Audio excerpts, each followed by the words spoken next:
Atlanta wasn't ready for this. A quiet midnight meeting between Yandy and Kirk was supposed to stay buried in whispers. But in this city, nothing stays hidden for long. The moment Rasheeda found out, the ground under Atlanta shifted.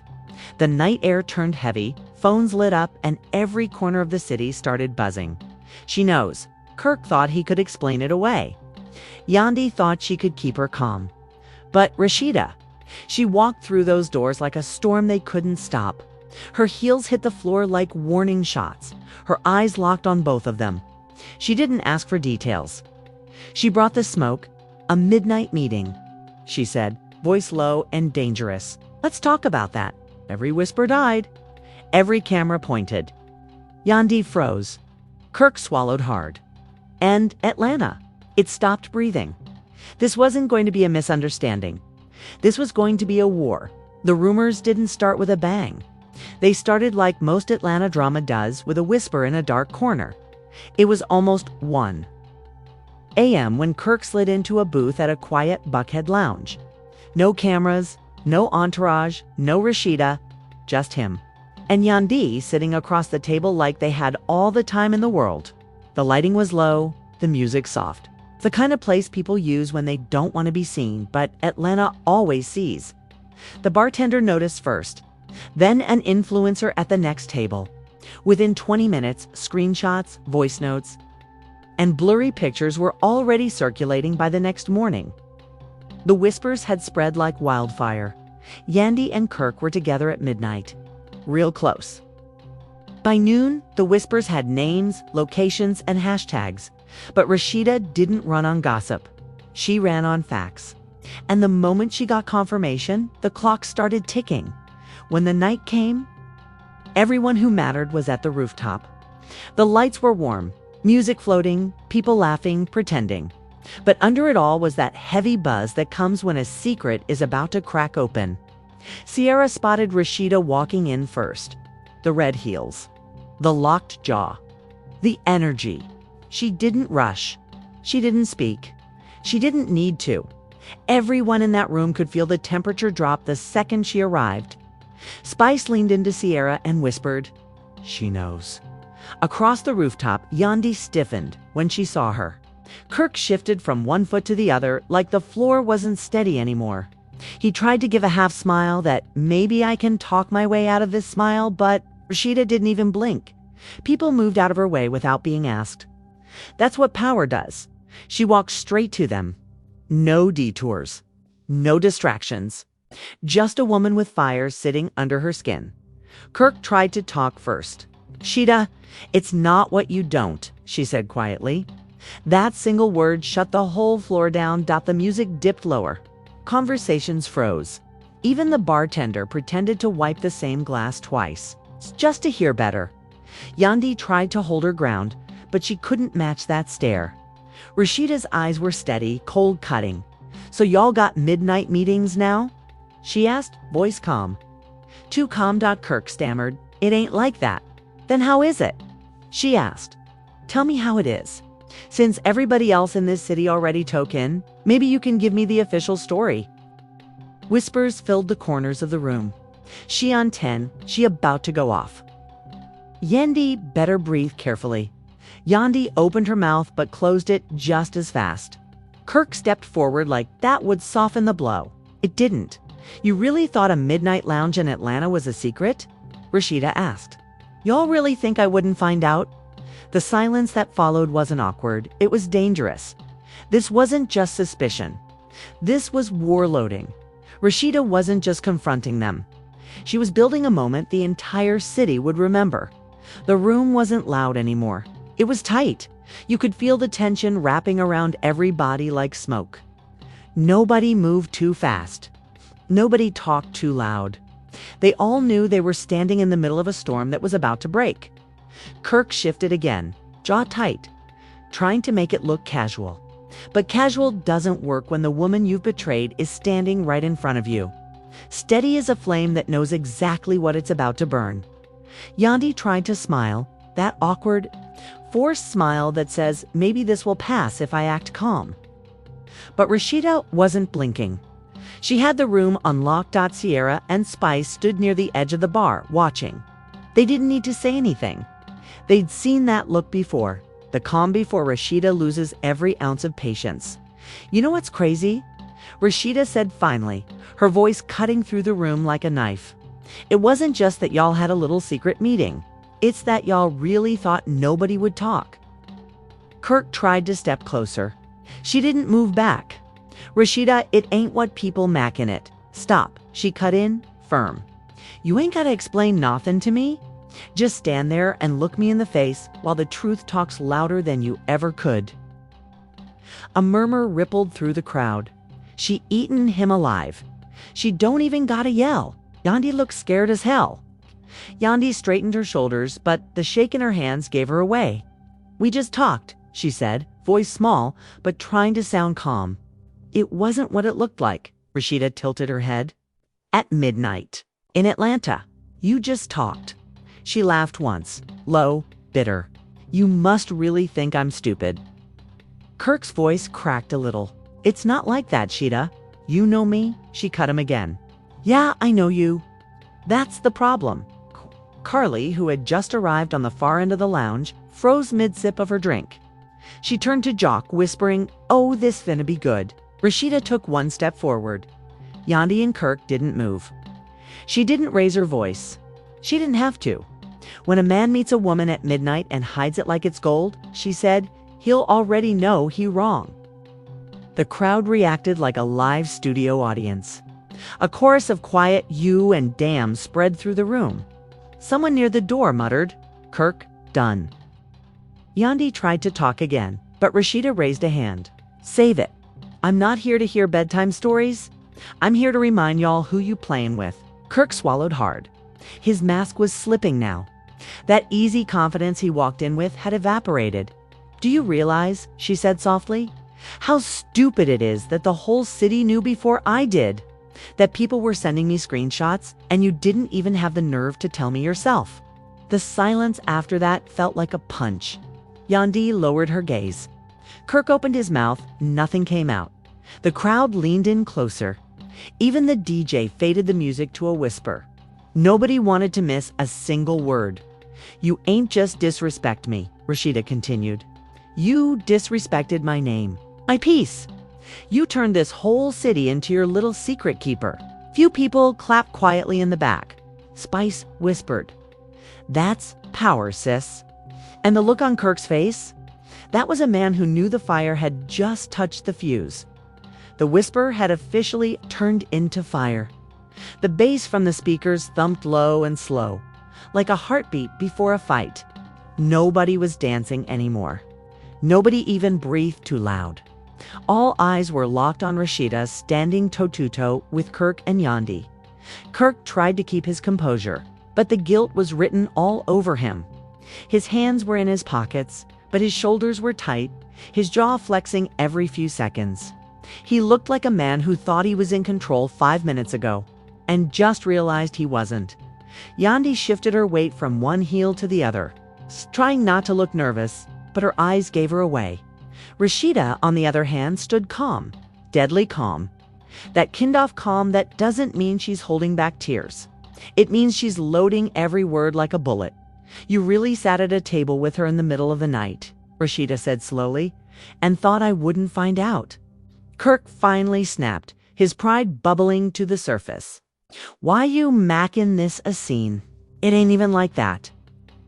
"Oh, baby," she said with a soft laugh. "You made this a scene. I'm just giving it the spotlight it deserves." The crowd reacted. "Woo." Someone whispered, "She ain't playing tonight. This man is done." Yandy opened her mouth. Rasheeda's voice grew stronger now, her anger coming in waves. "What y'all didn't count on is me hearing it first. What you didn't expect was me walking in here, looking you dead in your faces, and letting the whole room know I ain't the fool you thought I was." Kirk swallowed hard. He had nothing left to say. Rasheeda shook her head slowly. "The part that stings. It's not just the meeting. It's the disrespect. The hiding. The pretending. You don't hide things that are clean." Carly whispered loud enough for half the room to hear. "Say it louder, Queen." Kirk finally cracked, voice rising. Can we talk about this somewhere else? Not in front of all these people. Rasheeda tilted her chin, eyes like ice. No. You wanted to do dirt behind my back in the dark. So you can face me right here, in the light. The DJ lowered the music completely. The room was silent. Not a sound. Just Rasheeda standing in the middle of that lounge, owning the night. Kirk looked around for someone, anyone, to back him. No one moved.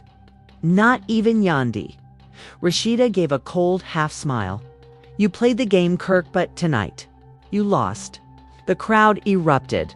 People whispered, gasped, and pulled out their phones fully now. The explosion wasn't in her screaming. It was in her truth. Yandy looked pale. Kirk's head hung low. And Rasheeda, she didn't need to say another word. She'd already burned the room down with just her voice. The moment Rasheeda turned her back on Kirk, the energy in the room shifted again. She didn't storm out like someone defeated. She walked out like someone done, shoulders straight, chin high. Every heel strike echoing like a verdict.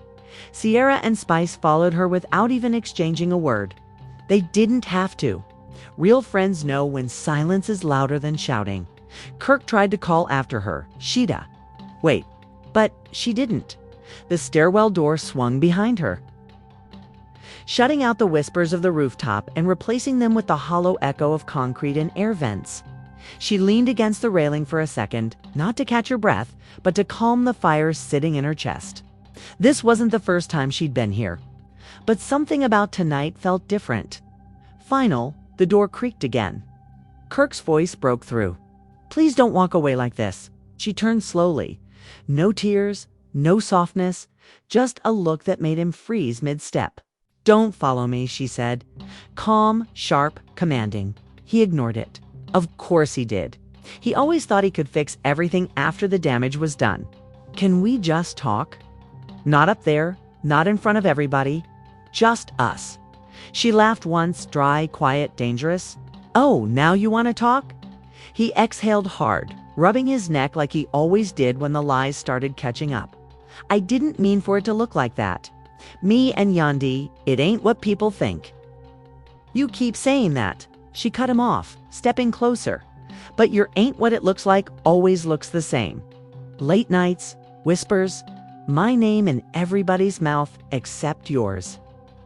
Kirk blinked, caught between guilt and pride.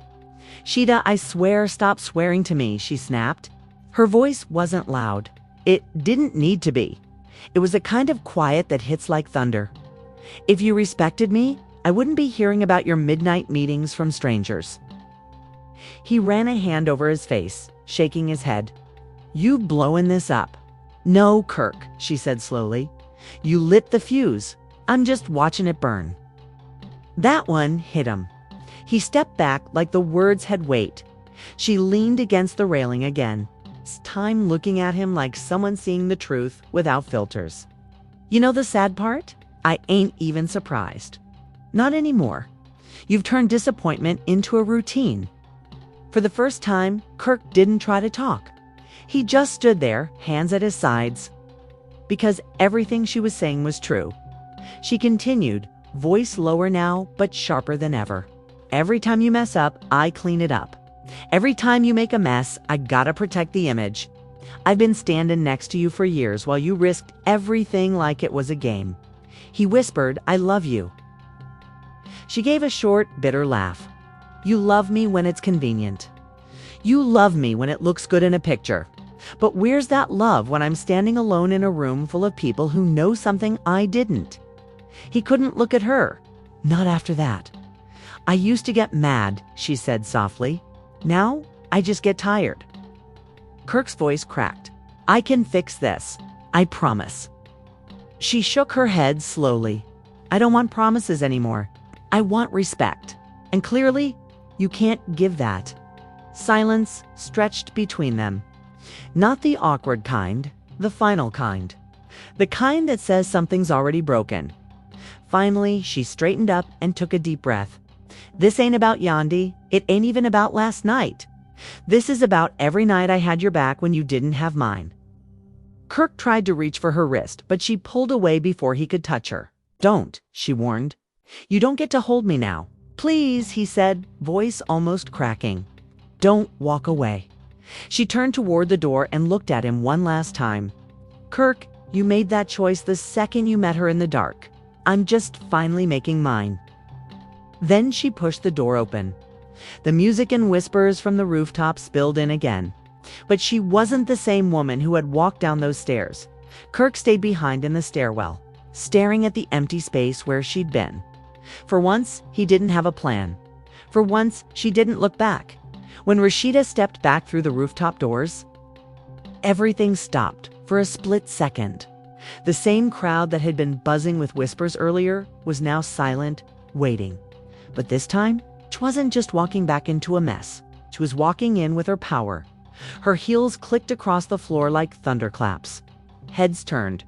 Conversations froze. Yandy's forced calm was long gone, replaced with a quiet, guilty stare. Kirk stood near the bar, shoulders hunched, looking like a man who already knew he'd lost the room. Sierra and Spice saw her first. Sierra mouthed, "You good?" Rasheeda gave the smallest nod. Spice smirked and whispered, "Oh, it's about to get real." No yelling, no drama. Just silence so sharp it cut through the bass. Rasheeda walked right into the center of the rooftop, the same spot where the whispers started. But now, the energy belonged to her. She stood tall, chin up, every inch of her radiating a warning. Playtime's over, she turned slowly, letting her eyes sweep over the crowd, at the phones still recording, at the faces pretending not to stare, at the people who had watched her heart get dragged into the spotlight. "Let me make something real clear," she said, voice loud and steady. "This ain't about some midnight meeting. This is about respect." Someone in the back murmured, "Hugh, I've been loyal. I've been solid. I've stood by this man when the world laughed." She continued, pointing toward Kirk. "But what I won't do anymore is let somebody make me feel small in a room I helped build." Carly, messy as ever, leaned on the bar with a grin but didn't say a word. Even she knew this wasn't the moment to joke. Rasheeda's voice grew stronger with every sentence. "You didn't just disrespect me. You embarrassed me. You let the whole city hear something before I did. And that," she tapped her chest, "that don't sit right with me." Kirk tried to step forward. "Sheeda, let me stop," she snapped. "Hand up. You had your moment. Now this is mine." The crowd reacted. A few claps. A few, "Yes, and talk your talk, queen." The air was thick. Electric dot. She turned to Yandy. "And you. I thought you knew better. But you proved to me that some people don't need to stab you in the back. They'll smile while doing it in your face." Yandy dropped her gaze. Her silence said everything. Rasheeda looked back at Kirk, but now her voice softened, not weak, but final. "I gave you loyalty. I gave you grace. I gave you every part of me that most women would have. I gave you every part of me that most women would have walked away with a long time ago, and you gave me lies. You gave me midnight secrets. You gave me shame I didn't earn." The room was still. Even the DJ stopped pretending to scroll his playlist. She took one step forward. "So hear me loud and clear, Kirk. I'm not begging. I'm not waiting. I sure as hell ain't gonna cry about something I didn't break. You did this, so now you can live with it." A slow clap started in the back. Not for him. It's for her. Then more people joined. Sierra smiled wide. Spice yelled, "That's how you handle it." Rasheeda lifted her chin, calm as fire. "I'm not the woman who keeps letting you explain it away. I'm the woman who walks away." Then she turned and the crowd parted like water. No hesitation. No second glance. She left him there, standing in the same spot where his arrogance had started the whole mess. Yandy stayed frozen, suddenly alone. The night air outside wrapped around Rasheeda like freedom. No cameras, no whispers, just peace. Sierra and Spice followed her out without saying a word. They didn't need to dot inside. Kirk stood under the lights. The man who once owned the room, now just a headline in someone else's story. Outside, Rasheeda didn't cry. she breathed. And for the first time in a long time, she felt free. Queens don't beg, they exit. And when they do, the world remembers it. What you just saw wasn't a meltdown. It wasn't drama for the cameras. It was a woman remembering exactly who she is. Rasheeda didn't just walk away from a lie, she walked back into her power. No yelling, no begging, no letting someone twist the story. She stood there in the same room where they tried to break her and took it back. In Atlanta, secrets don't stay buried. Midnight meetings don't stay quiet, and loyalty. It cuts both ways. Yandy tried to keep calm. Kirk thought he could talk his way out of it. But Rasheeda owned the night. Too. Everyone watching this who's ever had someone play in their face and act like it was nothing. This is your reminder. You don't owe silence to people who disrespect you. You don't owe loyalty to those who lie in the dark. You owe yourself your crown. If you felt that power tonight, hit that subscribe button. Turn on notifications so you never miss a moment. Drop your thoughts in the comments. Was Yandy wrong for meeting Kirk in the dark? Did Rasheeda handle it like a queen? What would you have done? This isn't just a story about betrayal. It's a story about boundaries. It's a story about walking away when they least expect it and never looking back. When a queen remembers who she is, the game ends. Like, comment, share. ATL may whisper, but Rasheeda roars.